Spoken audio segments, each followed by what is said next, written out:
He is considered one of the best WWE enhancement talent in the history of the WWE, putting over some of the biggest names in professional wrestling history, including The Ultimate Warrior, Ricky Steamboat, Paul Orndorff, and of course, The Rock.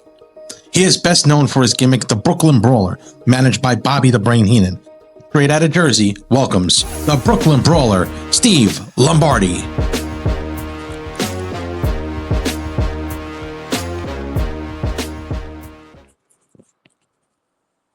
Welcome, everyone, to Straight Out of Jersey. I am Joe Zapata, and my next guest has been in the wrestling business for over 33 years, putting over some of the biggest names in history, including The Rock. I personally believe he belongs in the Hall of Fame. He is the one and only, the Brooklyn Brawler, Steve Lombardi. What's up, Steve? Everything's cool, man. You're not the first one that said that. Well, I think you do belong in the Hall I had of The Fame. Rock's first match. That's right. He wasn't even a Rock. He was scared to death, and I turned him into a superstar. You did. You definitely did. When the Young Rock series was a great series. I watched it. I saw that. You see, the guy that played me, Cole Cabana. he played me. You know, he did a really good job looking like me.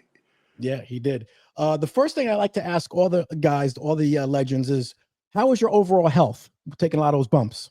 How do you feel? Well, put it this way. I was in the company for 32 years, and I wrestled for another 5 years. I got 2 shoulder replacements and 1 knee replacement. Oof. It's okay. I'm still in phenomenal shape. You look good, bro. I still got a 50-inch chest, 18.5-inch arms, but I got to keep my shoulders close because it's reversed, which means it's normally like this, but it's like this. Oh, wow. So the ball is on my shoulders. I grew up a wrestling fan all my life, going back to Tony Garea and Rick Martel when they were tag team champions. They were good friends of mine. Yeah. Did you grow up a wrestling fan? Not really. I used to watch it on TV in Brooklyn. It was always Lucha Libre, all the Spanish. Same in Jersey? Yeah, man, all the time. And I was into bodybuilding with my brothers and my friends. And I used to, more or less, we were bodybuilding. So I was like looking at the guys' physiques. Like I idolized Bruno Sammartino. And my brother idolized, what's his name? The big arms. Arnold? No, not Arnold. The wrestler. Oh, the wrestler. Superstar Billy Graham? Yeah, you got it. Superstar Billy Graham. So he got huge arms. I got a huge chest. But little did I know, all the people we were looking at in my mom's backyard in the magazine, I would wrestle every single one of them at the end of their career. Wow. I had Bruno's last match of his career. He chose me. Wow. He chose me. So how did you break into the business? Well, I got into the business because somebody gave me a bunch of tickets to Madison Square Garden. I never been to a live event in my life. So I went to the Garden with a bunch of friends, and I was staring. I was fascinated by the whole idea of the wrestling matches. And the guy next to me goes, "I could tell this is the first match you ever been to." I said, "And how was that?" He goes, "You look like you're intense at the matches." I said, "Yeah." He goes, "Well, if you want to meet these guys, they all go to a bar called the Savoy, 4 or 5 blocks from the Madison Square Garden." So he says, "Just wait about an hour till they shower and everything. You'll meet them." So I did that. My friends were all in on it. You know, they all came, and then we walked in, and I'd say 6 or 7 wrestlers were there.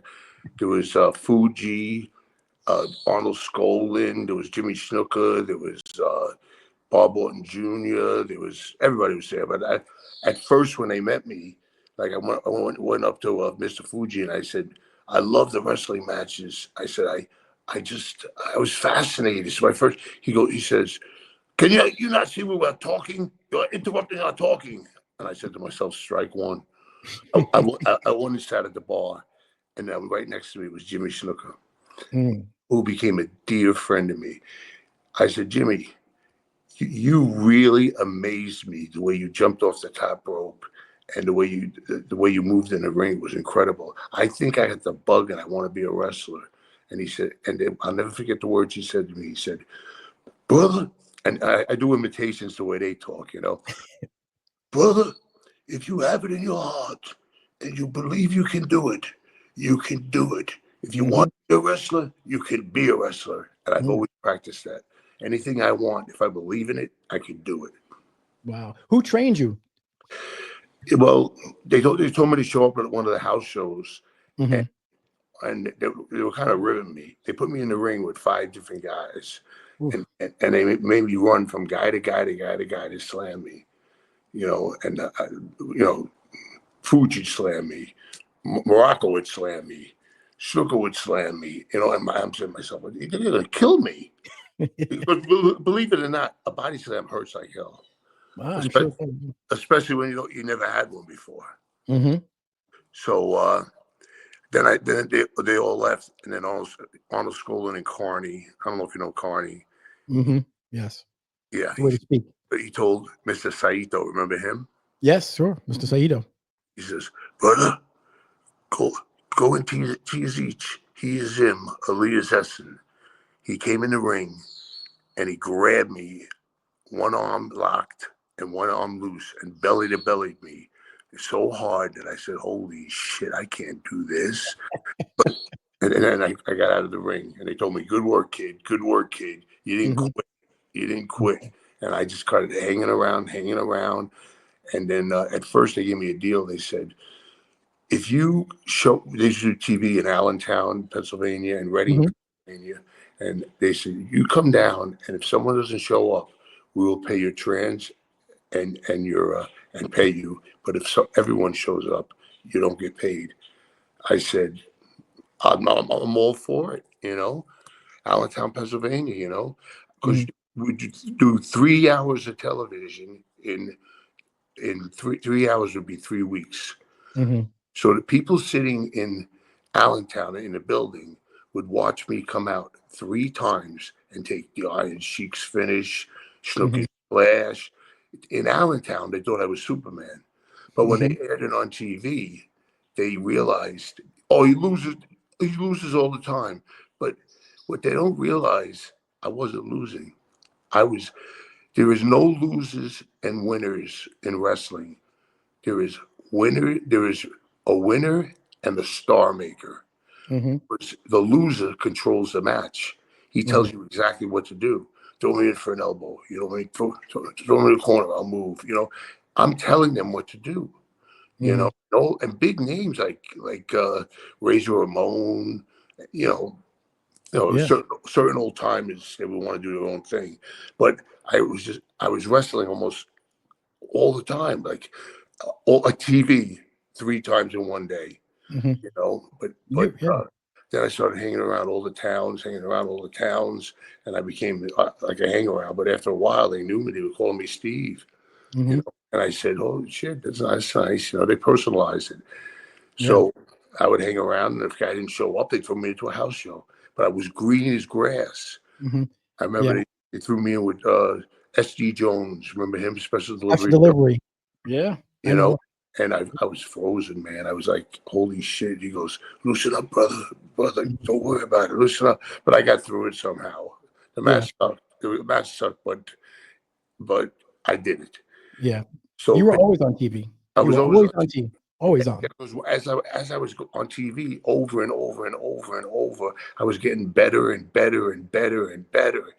And it was really convincing. I was making the guys look great until one day they used to put a white piece of paper on the wall, and it had the names of your opponent and your name, and it was next to Ricky the Dragon Steamboat, my name. Oh, wow. And it was his debut in WWF. So I went up to him. I said, Mr. Steamboat, I just want to let you know I'll be wrestling you tonight. He goes, I just want to tell you one thing. I do not beat a dish rag.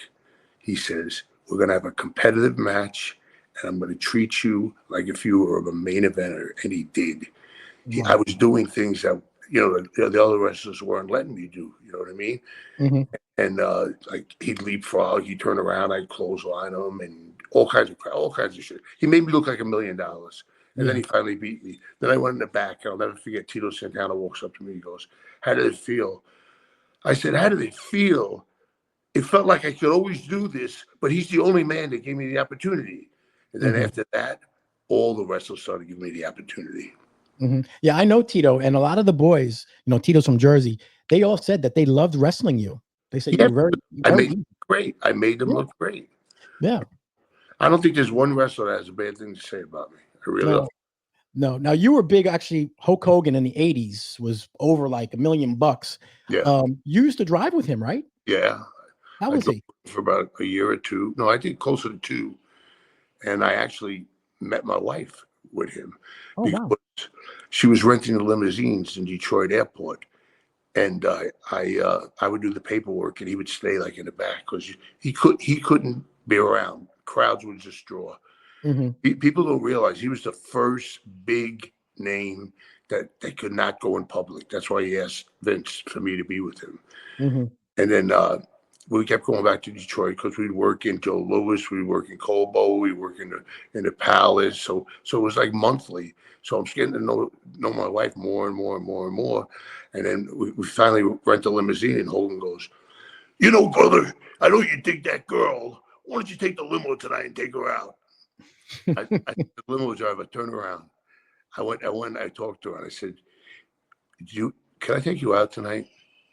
She goes, okay. She goes, I said, but it'll be 11:30 at night because we're in a main event.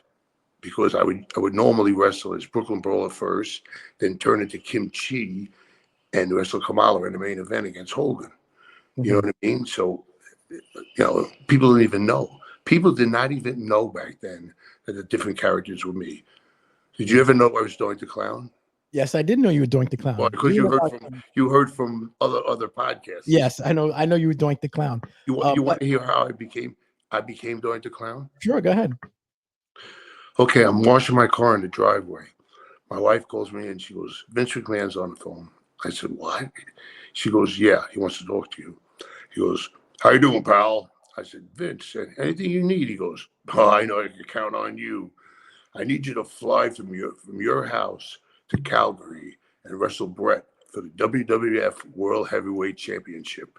I said, I have no problem. I wrestled Brett a ton of times. I wrestled his debut match in Cincinnati Gardens. He says, but as Doink. I said, Vince, I'm not worried about the wrestling. I'm worried about the paint job. I said, I never painted my face before. He goes, I knew you were going to say that. What we're going to do is we're going to fly you to Cleveland, where Matt Bourne was suspended, SmackDown. and Okay. his wife is going to give you the suit in the baggage claim. Then you're going to jump back on the plane, and you're going to fly to Stamford, Connecticut, where you're going to meet Jill, the makeup girl, and she's going to teach you how to do the face, give you all the necessities you need, and then we're going to put you back on the plane. Then you're going to fly to Calgary, and you're going to wrestle Bret Hart in his hometown in the main event as Doink the Clown. And Doink was hot back then because he was a Yes. heel and he was really over. So when I go from on the Book of Brawl, I'll kick your ass to I mean, it's really like acting, like in a movie. Hmm. It's incredible. It's Now, incredible. you were also Abe Knuckleball Schwartz. Yeah, you know where I came up with that from? No, how'd you come up with that one? The movie, the movie with all the gangs, Warriors. Warriors. Yes. Yeah, they had the baseball face. So I told Damien Demento, you remember that name? Yeah, sure. He was a good artist. Hmm. So I told him to draw on a napkin a face as a baseball, which he did like nothing. So I knocked on Vince's door. And I said, Vince, can I get a minute? He goes, sure. Come on in. Shut the door. I put the napkin in front of him. I said, what do you think it is? He puts his glasses to the tip of his nose. He goes, interesting. I'll give it some thought. I said, can I say one more thing to you? He goes, sure. I said, it's never been done before. He said, really? And that's what did it. As soon as I said that to him, he wanted to be the first one to do something. You know what I mean? Hmm. So But I love a Knuckleball Schwartz. I mean, I do autograph signings, hmm and people always cling to that picture. You yeah, know? well, you're more famous, especially around this area, as over being the Brooklyn Brawler. Oh They yeah, love Brooke, that thing that's around my there, around favorite. here. That's my Yeah, favorite. how did you? Bobby Heenan came up with that? Bobby Heenan came up to me after about 5 years of doing jobs, getting Okay. beat, and he came up to me and goes, Steve, now that you learned how to wrestle, now I'm going to teach you how to make money. He says, I'm going to put you in my family. I'm going to turn you into the Brooklyn Brawler. He says, and I'm going to come out with you every time you go out. I said, holy shit. It was Andre the Giant, Mr. Perfect, all these different people, you know what I mean? And me, and Hmm. he shot me to stardom. Hmm. They goes to me, one thing, come outside. I want to talk to you. Okay. He goes, you see that mud right there? Roll around in that mud. I said, Bobby, you're ribbing me now. He goes, no. I want you to be a dirty, slimy, ass-kicking Brooklynite, And I said, anything you want, I'll do it. But actually, my clothes were never dirty. Even when my wife took them out of the washer, they were still embedded in dirt. So it looked dirty, but it was actually clean. But that's the way I became the Brooklyn Brawler, and then that lasted for a couple of years with Bobby, and then and then after that, I kind of faded down. And what I did was I kept making goals. My first goal was to get a name in wrestling, which I did, the Brooklyn Brawler. My second goal was to wrestle in Madison Square Garden. Everybody told me I had pipe dreams. It'll never happen. You can't do it. Well, now I tell them I couldn't do it 41 times. Wow. I wrestled 41 times in Madison Square Garden. They actually had my name on the billboard of Madison Square Garden against Shawn Michaels for the WWF World Heavyweight Championship. Yeah. Now you got to really keep level, keep humble. You know what I mean? Keep a level head, because things go to people's heads and they ruin everything. You know what I mean? But when I was in Brooklyn, I couldn't even buy a meal. You know what I mean? I would go through toll booths. They would say, just go through, you don't have to pay. It was stuff like that, And, I enjoyed the attention. I wasn't married yet. And I was in my 20s. And it was just a crazy life. Everyone recognized me, Did you live the gimmick? Did you keep the gimmick in kayfabe when you were out in the public as the Brooklyn Brawler? No, but I had the beard. And they recognized me easily because I was on TV every single week. Of course, So Brooklyn Brawler. Oh my God! Even now it's happening. We went to a restaurant the other day, and some guy comes up and goes, "You're a Brooklyn Brawler." He says it in front of like 20 senior citizens, and then they say, "Who are you?" I said, "I was a wrestler." He said, "Oh my God!" Guy takes a picture with me, and then I got a picture line of about 8 senior citizens, and I thought it was funny. I thought it was really funny. I said, we don't know who you are, but our nephews, my grandsons will, our relatives will. I said, well, they'll tell you when. Don't tell them who I am. They'll tell you when they see the picture. Yep. So, your first big feud was as the Brooklyn Brawler was on Primetime Wrestling when you attacked Terry Taylor. I remember that. Yeah, because see what happened. Bobby Heenan had his certain amount of people in his stable, and Bobby Heenan needed someone to fight Terry Taylor, and feud with him. So he picked me. He picked me and made me the Brooklyn Brawler. He said, I'm going to take a guy from the bottom and bring him right to the top. And what are you going to do? I'll never forget the interviews. It was so cool. What are you going to do to Terry Taylor when you see him? I'm going to pluck his feathers like Tweety Bird. It was so much fun doing Brother Love. And Terry was a good guy. I've talked to him in years. Let me ask you about the Ultimate Warrior. I mean, there's a lot of people don't like. Good story too. Yeah, what about Warrior? Everybody, I got mad at that Dark Side of Wrestling. The producer called me up. Okay. And I says, you made Ultimate Warrior look like he was the biggest asshole. They did. It wasn't true. He wasn't true. He was a good friend to me. She goes, yeah, to me, to you, but not they. I says, you don't know that. You've put false information out. You didn't even put me in the Doink the Clown part. And I told her the story. She goes, oh my God, did we drop the ball on that one? But Ultimate Warrior, when he first came in, he was the Dingo Warrior. Yep. They put me with him like 40 times consecutively.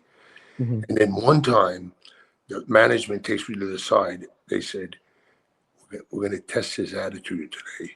We're going to have you beat him and see how he reacts to it. Now, I like Jim. I always got along with him. We're good friends. I travel with him sometimes. And I was on the fence about it, but I took him in the room.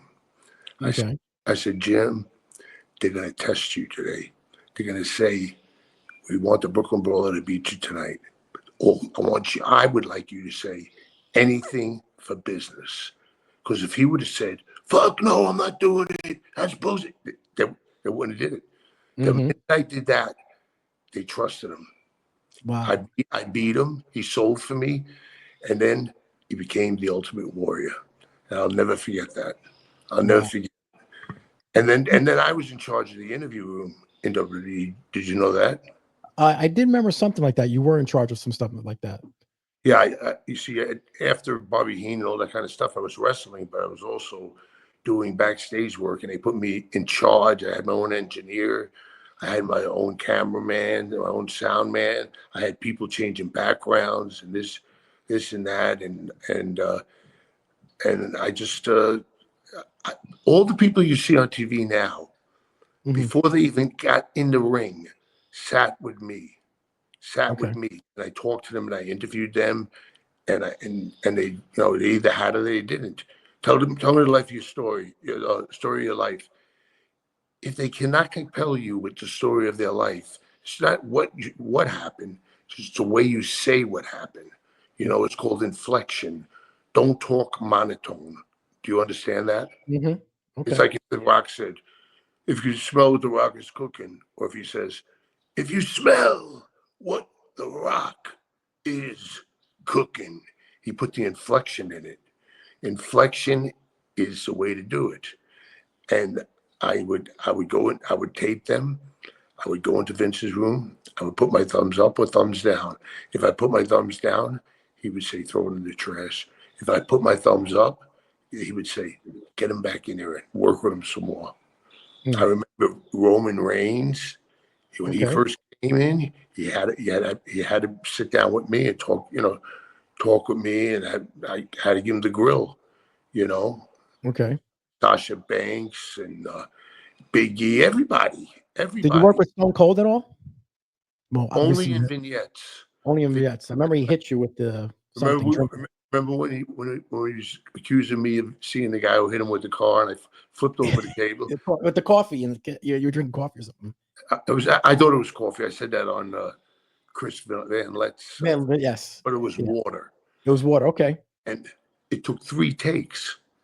The writers would go, "I think you could do it better." It's like to flip backwards with water in your hand 3 times in a row. That's a big bump. And then Stone Cold says, "The man's drinks too much coffee." That's what he said. That's where I got the coffee thing.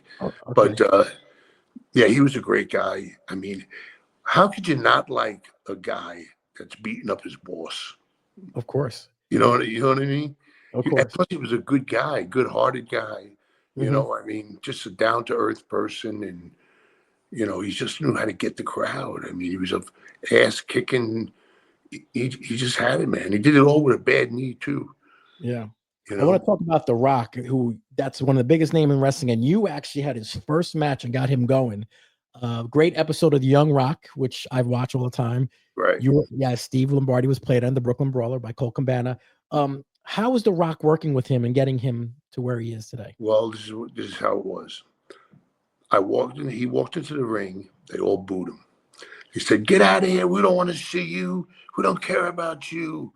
We don't even get in the ring." He gets in the ring. Then I come in the ring. They boo me because I'm in the Heenan family, But then he comes up to me, whispers in my ear. He goes, "They hate me." I said, "They'll show that on the episode. I'm telling you the real way it happened." I whispered in my ear. He goes, "They hate me." I say, "Good. The more they hate you, the more they're going to love you. I'm going to show you the magic of it all." So I said, "Remember those high spots we practiced?" He goes, "Yeah." I threw him in. I went for a clothesline. He ducked it.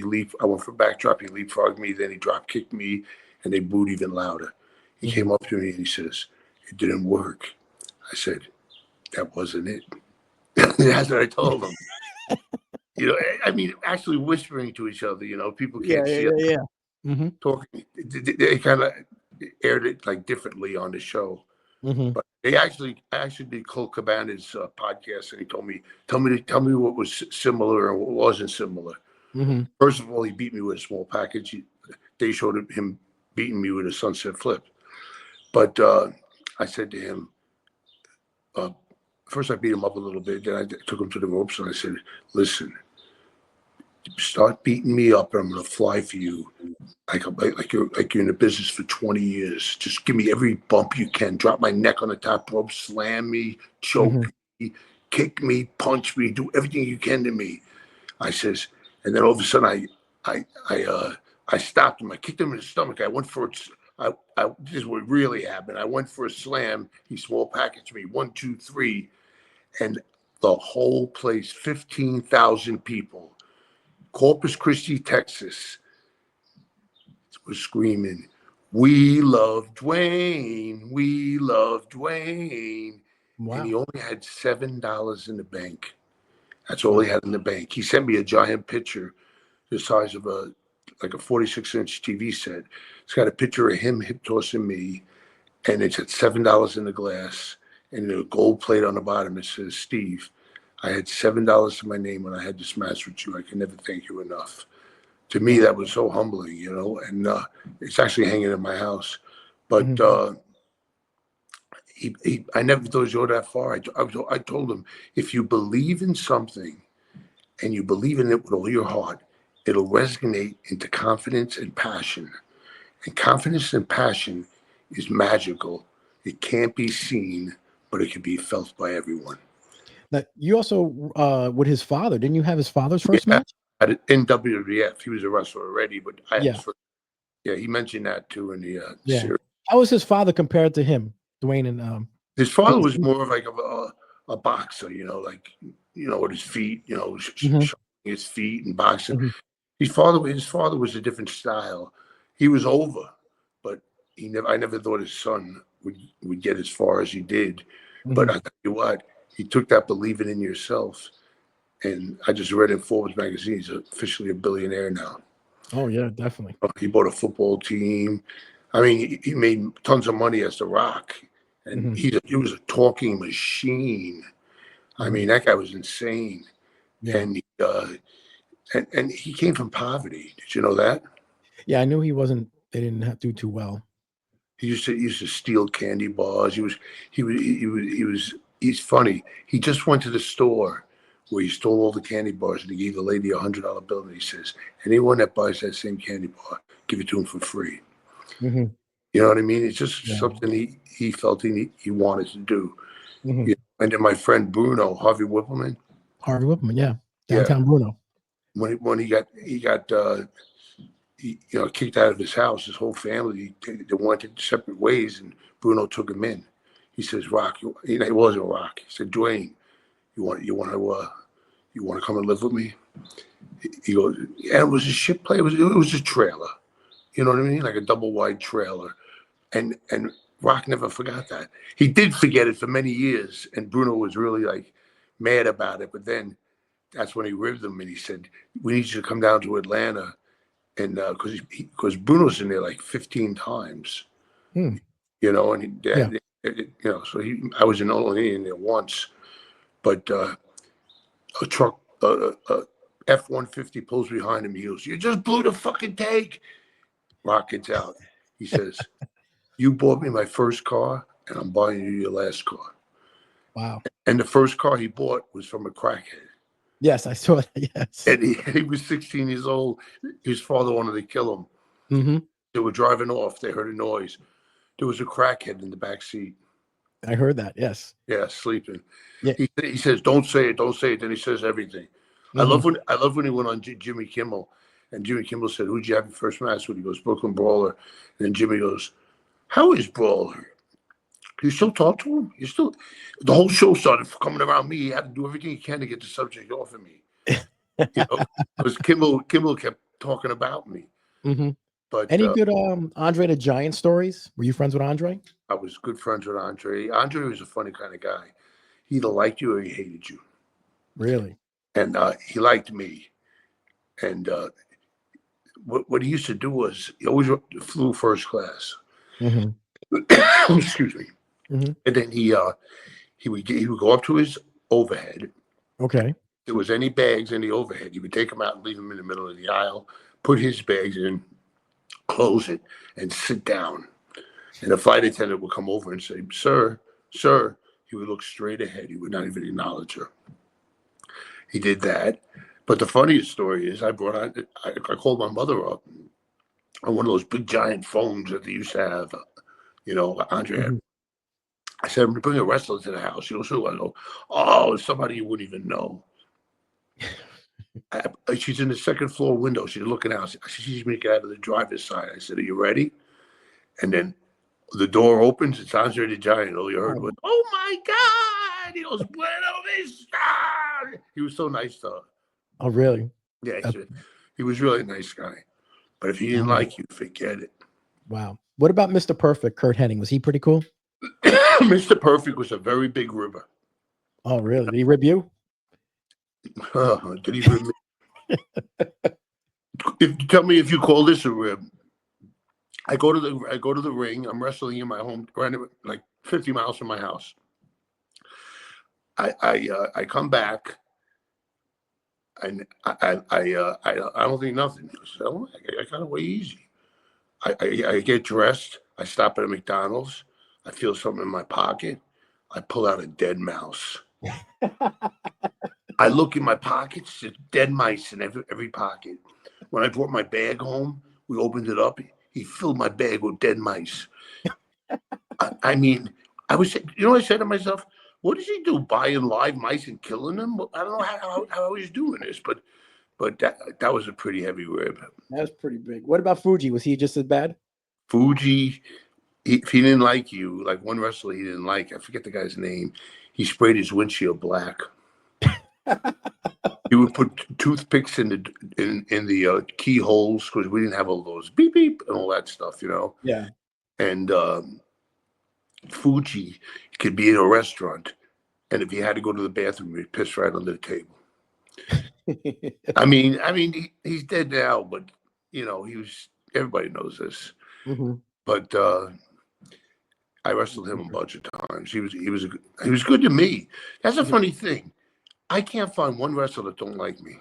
Everybody likes you. Everyone loves you. Yes, everyone texts you that. I mean, I'm actually going to work. I'm going to sign autographs on the 1st and 2nd. I'm going to work for Rhino. Okay. And obviously RVD's going to be there, and Eric Bischoff's going to be there, and it's like a family reunion. Yeah, because I can't go in the ring anymore because I'm crippled. Doctor says to me, if you dislocate these shoulders, we can't fix it. So I still go to the gym, but I keep my arms really close to my sides. I keep my body, I do high reps, low weight, but I make sure I keep in shape. I do 500 crunches before I even get out of bed. I do stuff like that. Wow, you were good friends with Owen Hart too, right? Correct? I think I had Owen Hart's first match in the company too. I wrestled him really? many times as Blue Blazer and Owen Hart. I liked working with him because he used to do some crazy stuff. He'd grab my hand, he would go onto the top rope, and then he would jump to fall to his thighs, flip over, then hip toss me, stuff like that, But he was very, very, very gifted athletically. A good person, ribber, big time ribber. What about Bret Hart? Bret Hart had his first match in Cincinnati Gardens, but it was when it's not his first match, his first WWF match. Okay. When I seen him, he came in with a backwards baseball cap. He had like a baseball jersey on. I said, "What the fuck is this? This don't look like a top guy." When I got in the ring with him, he was a technical genius.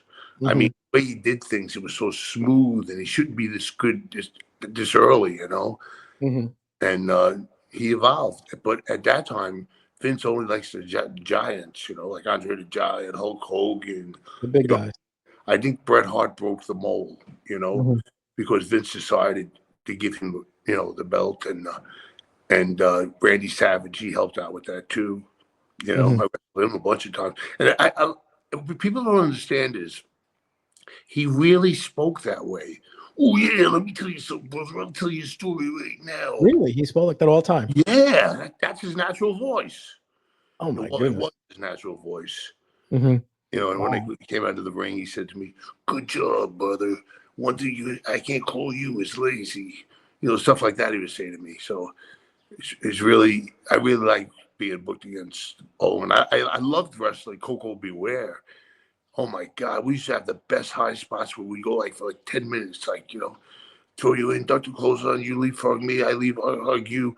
I go for a reverse. I go for a reverse monkey flip. You go for an elbow. I move. I mean, all kinds of shit like that. We had it memorized. Mhm. And Vince one time said, "That's what I call a match." I mean, I see him from time to time too. Who was your favorite wrestler to wrestle all time? You wrestled everybody. I would say Shawn. Shawn Michaels? You ever see my match with him in Madison Square Yes. Garden with Correct. China outside? And she almost killed me because she wanted to do that Frankenstein move, and she never did it. And I said, "Do it on me."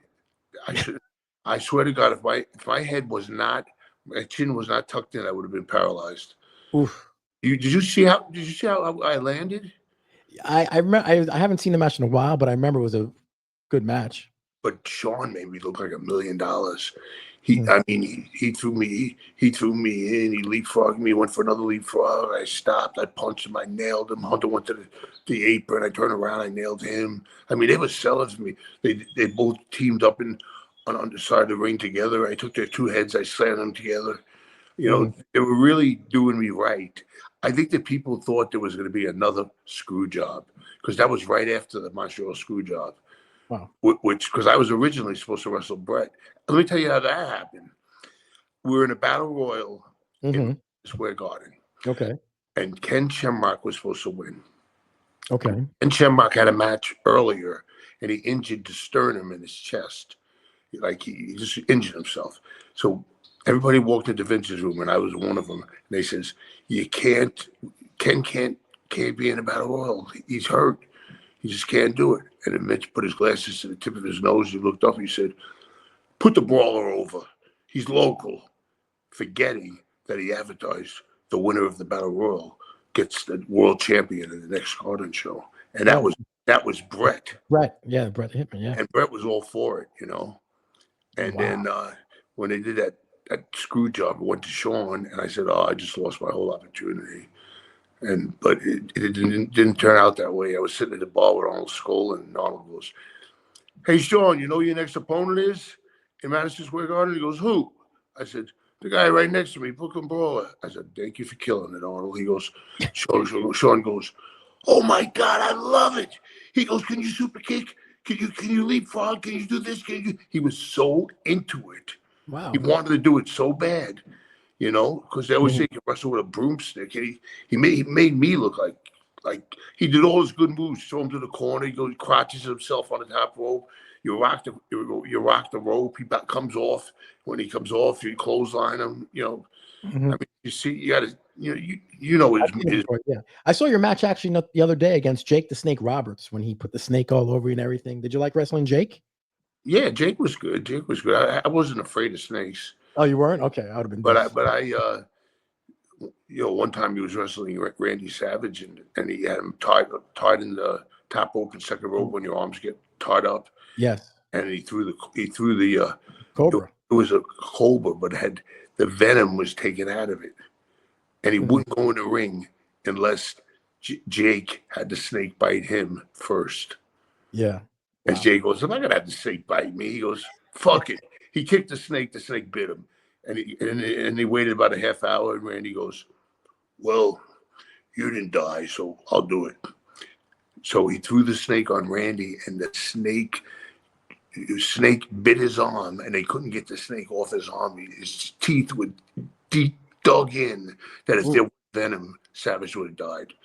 You know what I mean? It's crazy shit like that, man. Yeah. You ever see any big real match fights in the background in the locker room? Any? I've seen, well, not ones where you got mad at the person, but I've seen Kurt Angle shoot with Brock Lesnar in the ring. Oh, in the ring. Okay. And I'll tell you, I wouldn't call anybody a winner in that one because Kurt was holding himself right with it. Even though Brock he's a specimen. He's got a head like a gasoline can. Wow. But it was exciting. I mean, just think about it. I became the Brooklyn Brawler, and then I was managed by Bobby Heenan. Then I wrestled in the Garden 41 times, and call from Dwayne, and then all of a sudden I had The Rock's first match, and then after that, I loved being a developmental. I liked it. I like losing more than winning, because I think building a star is so much more interesting than being the star. You know what I'm saying? Yeah. So the only problem is when Bobby took me, I didn't have Brooklyn Brawler to put me over. So what I did was I made the guy that I'm going to beat always look decent. I use Steamboat's formula. Yeah. I'm not going to be a dish rag, because I was always the dish rag, and now I'm not going to do this to others. So everybody, that's why I think you belong in the Hall of Fame, because everybody says it. Everybody says it. You know what? They look at Hall of Fame contributions are how many titles you had. That's all written. That's all written. I look at Hall of Fame of commitments like Vince calling your house and saying, fly all the way to Calgary, you get a suit, you learn to pay job, this and that. I call it contribution. When a Hunter blew out his 2 quads, he asked for me to be with him. So really? You went with him? Me and him went on Vince's Learjet, and we went to Birmingham, where they go see Dr. Andrews. That's one of the greatest surgeons in the country. And that's a true contribution. Yes. Not what the writer wrote, you win the belt. I don't understand. Why don't we give the writers, put them in the Hall of Fame? You know what I'm saying? It doesn't make any sense to me. There's some wrestlers in the Hall of Fame who've not even wrestled in the WWEF. Like the Great Muta never wrestled there. Right. I heard I didn't watch it, but I heard the last Hall of Fame was atrocious. I didn't watch it. Yeah. I mean, did you ever get offered to go to WCW? I could have if I wanted to. Well, I couldn't take Brooklyn Brawler name. You know, I had to start all over. But I really didn't want to, because when Vince bought WCW, all those guys came in, and I had to evaluate each one of them. I remember when Buff Bagwell came in, Vince he called me to the side. He said, "Tell him to kill the hat," which I was against totally, because the hat is his whole gimmick, Yes, yeah. But and we talk about that a lot, and but any wrestler refused to do like your interviews or anything that you've tried to? Never. No? I never had anybody. Even John Cena loved me. I always got along with him, and he said, I don't care if it's Cesaro. I don't care if it's Hunter. I don't care who it is. I don't care if it's the Brooklyn Brawler. He said that on national TV, And then I told him something to do too. I says, when you're doing a promo, before you even say my name or say anybody's name, you told me he was going to say it. I said, say, I don't even care if it's the guy in row 4, section B, seat number 14. How's that sound? And then the camera went to that seat. That I thought that was ingenious. You know what I mean? To say that. And then he said my name. It's like he had the gift of gab. I'm friends with Ken Anderson, Mr. Anderson, Mr. I Kennedy. love Anderson. And he told me, he says, Steve is the best. He said he's the best in the world. Yeah. I bet he didn't tell you this. When he came out, and he goes, Mr. Kennedy. I went up to him. I says, you can't tell them I told you this, but do what I say. And he knows. I says, when you say, Mr., put the microphone to the people. And the whole audience said, Kennedy. But if it was my idea, it's bad. But it got over. But even if it got over, they would say, you have no right to tell the wrestlers what to do. It's not your job. You know what I mean? But Ken will tell you, Ken was a great guy, underutilized, totally underutilized. Yeah, correct. Did it bother you that sometimes the word jobber, did it bother you? No, never for a minute, because you're a jobber, you're an interviewer. Yeah, that's true. You're absolutely right. Anyone that works is a jobber, because it's a job. Of course. And every jobber's boss is the jobbee. So I looked at it that way. I didn't care. Call me anything you want. And then later, as time passed, they called me an architect. They called me all these other. Once people today understand what it's all about more than they did in the 80s and 90s. Because in the 80s and 90s, they really believed it. Yes, that's true. We were traveling in separate cars with kayfabe, and totally. And the reason he changed the sports entertainment to get rid of the commissioners. Once it became entertainment, no sports commissioner is needed anymore. Mm-hmm. You know what I mean? So that was a big expense taken off. Yep. But and then the World Wildlife Federation sued the company. Said we had that name way before you, and he says, okay, we're going to be WWE. He made up shirts that said WWE, get the F out of here. Mm-hmm. He sold 1 million of those. You know what I mean? He capitalized on everything that happened. Mm-hmm. One thing about Vince, he had no. I hate when people say think outside the box. There is no box. Mm-hmm. Why do you say that? That's saying think outside your limit. I don't believe anyone has a limit. I believe anyone could do anything they want if they truly believe in their heart that they really want to do this. And watch what happens. It resonates into confidence and passion, and confidence and passion will take you to that goal. And as soon as you get that goal, which my first goal was to be a wrestler in WWE, you get another goal. So the second goal, become famous in WWE. And then Bobby Heenan came up, third goal, wrestle in the Garden. You know, I would just make a goal, believe in the goal, and people feel it. People feel it. Vince felt my passion. Did you know Vince's father, Vince Sr.? When I first started coming around, he was still alive.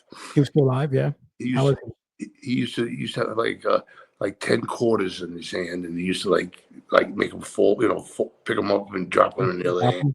He was a nice guy. First words he said to me was, "Do you speak Italian?" I said, "No." That's another strike, because he thought because I was Italian that if I spoke Italian it would be more valuable, Wow. So I was there from the beginning. I mean, I've wrestled everyone. I have totally. It was fun because, like, if I wrestled Mark Henry, I had Mark Henry's first match in his whole life too. Oh wow, Mark Henry. And when you work with a guy like that, you hide his weaknesses and you accentuate his strengths. And he was a power man, so I did everything power that he had power. Give me a push, I flew through the second rope like he's so strong. He pushed me right out of the ring. You know, think that you work with the Rockers, they're high flyers. You know what I mean? Everything's off the top. You know what I mean? It's you got to adjust to every different wrestler. Yeah. Owen Hart, you have to adjust to, because he could do anything. I love when he gave me a belly to belly. He would throw you in. He would do a belly to belly. He was barely touching you. It's like you didn't even feel it. You didn't even feel it. But you know what was really scary? No, it was scary, but it turned out to be not that bad. Having Jimmy Snuka making that sign, that Hawaiian sign at the top rope, and you're laying in the middle of the ring, and you know he's going to jump on you. Oh my God, this guy's 250 pounds. Have you ever bladed before in a match or no? First time I bladed, Hogan bladed me through the mask as Kimchi. That was Kimchi. Wow, that was the first time you bladed. Wow. Yeah, Which was your favorite gimmick out of all of them? I like Brooklyn Brawler the best. Yeah, that one you're over. You know what? I remember when I beat Triple H. Yeah, they were holding you up and everything. Yeah, I remember that. I saw that. Stephanie walked over to me while I was laying on the ground after Hunter beat the shit out of me, and all she was doing was slipping me the blade. She slipped me the blade, and it was like the corner of a razor blade, but had tape around it. And then I sliced my head. I sliced my head, and then Hunter came to me back in the ring. He looked at my head. He goes, "Good," and then he started punching the wound as hard as he could. Then on the screen, Jericho pops up. Jericho's talking to the limo driver, Hunter's limo driver. He says, Hunter and Stephanie, they're having a bad night. Hunter just got beat by the Brooklyn Brawler. And I think he told me I could take his limo and do what I want. And they're showing that on the screen. And they show him running, and the limo takes Jericho. Jericho actually flew from Tampa to my house just to interview me. He did over 1 million. Listen. Wow. Yeah, but he had a big following. I'm not saying that you're going to do that. I just hope you do good numbers. Do you get your numbers? Yeah, I do pretty well. We got I got a lot of guests. I know a lot of wrestlers and bodybuilders are friends of mine. Good. I wanted to ask you, how come they removed you from being Doink? Because you were doing pretty well with that gimmick.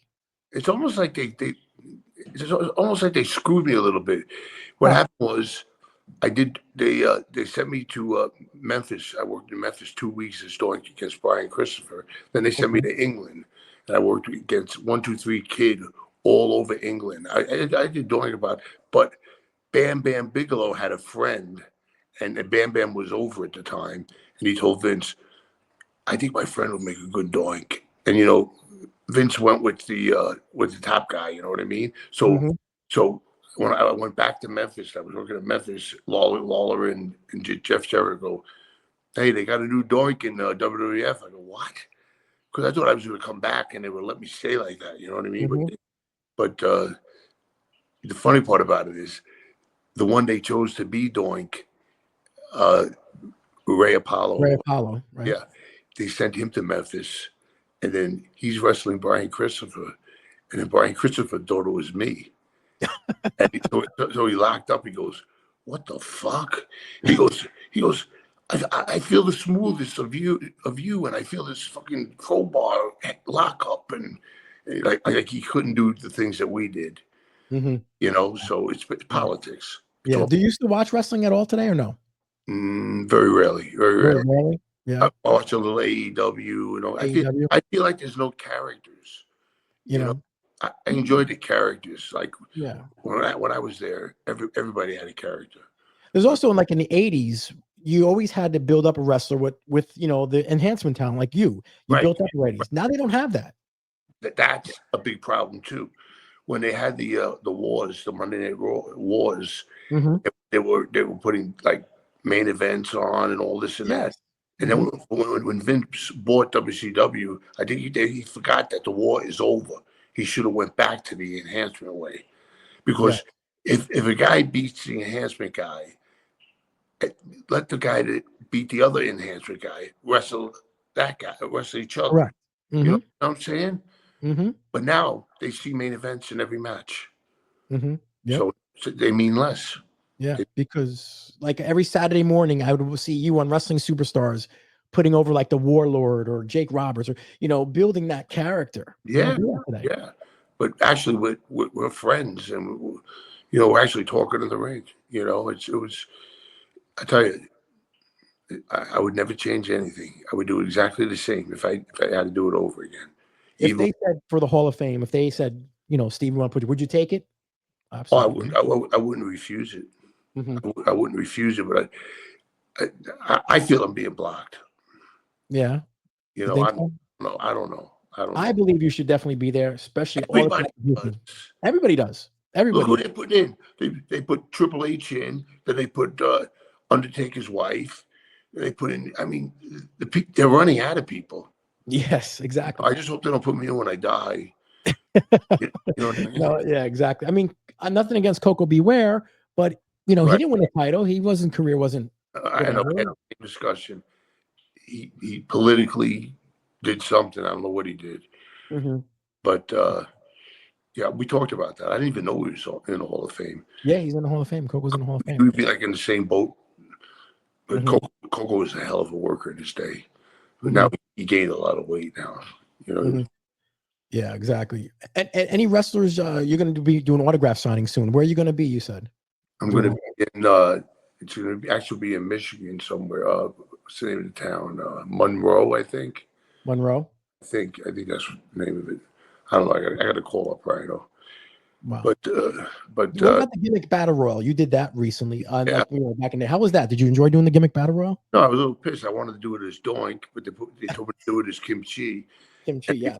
Put somebody else in the Doink outfit, but it was a lot less work, But it's hard working with a mask, because Kamala made me put mesh in the eyes, and you got no peripheral vision. Believe me, it's a different world. It's a different world.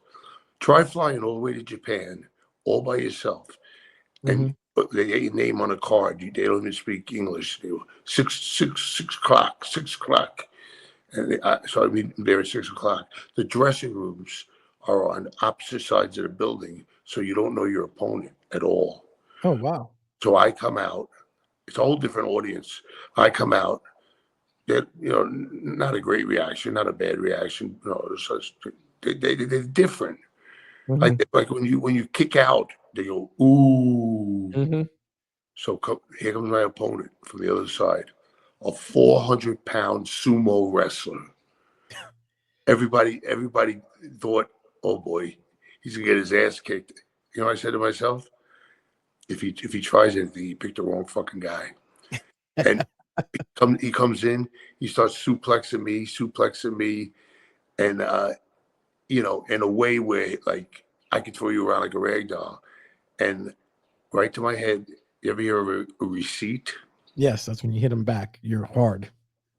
I when he picked me up on my hair, I punched him directly in his nose, and his nose started bleeding, Mhm. and it stopped right there. It stopped. He didn't. He started working normally then. Wow. But it takes. I don't fear anyone. I don't fear Mhm. anything.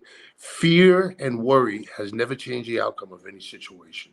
So Mhm. why the hell why would you do it? Wow. Wow. You're right. I'm telling you. Yeah. Was the Garden the best arena you've been in ever? The biggest pop, the best you've ever been at? The Garden? Well, to me it was because I'm from New York, Yeah, of course. but I wrestled in Wembley. I've wrestled in Australia. I Mhm. wrestled in Australia, and then we had Hugh Jackman as a guest because used to have guest celebrities. Oh, okay. Yes. So he comes up to me, he goes to me, "You're the only person I recognize." I go, "How's that?" He says, "When I was 14 years old, I was with my father. I was at the matches and I watched you live in Sydney, Australia." He said, "Can I please take a picture with you and tweet it out?" I said, "I'm supposed to be asking you that." He says, "No, believe it or not, I'm a bigger fan of yours because you were my childhood. I wasn't Mhm. even yet." I thought that was pretty cool. That is really cool. Hugh Jackman. That's a big star. You know? I got pictures with Ozzy Osbourne. I got pictures with Burt Reynolds. I got pictures with so many people, so many movie stars because I ran the interview room. So my Yeah. job was to interview all the celebrities. Mhm. So I always took a picture with every one of them. Did you I got, like producing in the back? Did you like the producing with the WWE? yeah, it was fun. You just ask them questions. I like Kevin Hart when I had Kevin Hart. I Oh, was he cool? made him do impersonations of every wrestler. You know, some of the movie stars that I did, they couldn't even read a prompter. Like they're Mhm. not really talented. It's really smoke and mirrors. You know what I mean? Mhm. Mhm. I've But heard you say Batista was kind of tough, and he's a movie star now. a great talker. I Mhm. never would have guessed him to be successful in movies. Mm. Great guy, loved him to death. Great personality. Mhm. He did, Wow. he did that Galaxy movie. Guardians Uh, of the Galaxy. Yeah. yeah, he was. I don't have a bad word to say. I don't have a bad word to say about anybody really. No, and you had Bruno Sammartino. I think you had his last match. Yeah, he was doing a commentation with Vince, Mhm. and Vince says, "Bruno, I want you to be the Mickey Mantle of the WWF. I want you to have one last match." He goes, "Vince, I'm too old. I don't want to do it. I don't want to do it." He goes, "The only way I'll do it is if you put me with the Brooklyn Brawler." He says, because he knows how to enhance people, how to make people look good. He's not greedy in the ring.